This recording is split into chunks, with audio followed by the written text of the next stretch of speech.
दोस्तों आप देख रहे हैं चैनल सस्टेनेबल एग्रीकल्चर, जहां हम धान की रोपाई की विधियों पर विस्तृत चर्चा करेंगे, जिसमें टिलरिंग और जैविक प्रक्रियाओं की महत्वपूर्ण जानकारी प्रस्तुत की जाएगी।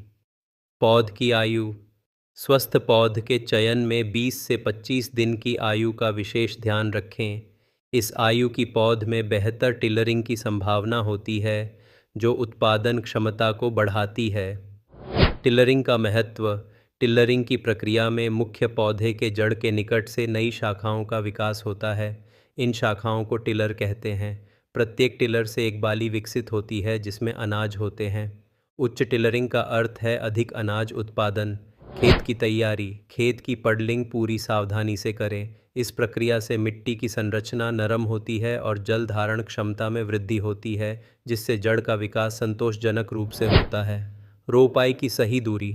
आदर्शतः पौधों के मध्य 15 बाई 15 या 20 बाई 15 सेंटीमीटर की दूरी सुनिश्चित करें। इस दूरी से पौधों को पर्याप्त वृद्धि क्षेत्र प्राप्त होता है, जिससे टिलरिंग की गुणवत्ता बढ़ती है। प्रति स्थान पौधों की संख्या।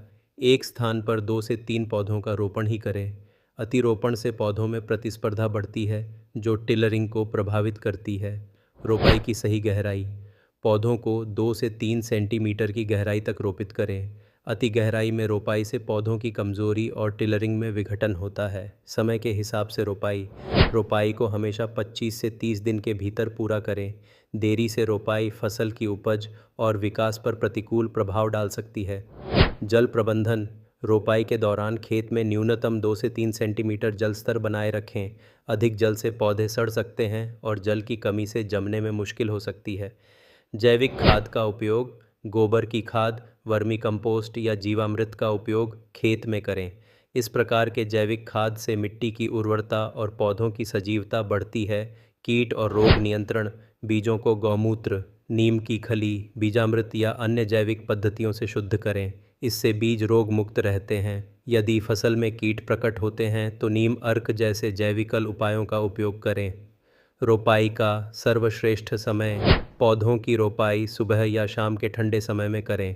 इससे पौधों को उच्च ताप से होने वाली क्षति से बचाया जा सकता है। निष्कर्ष।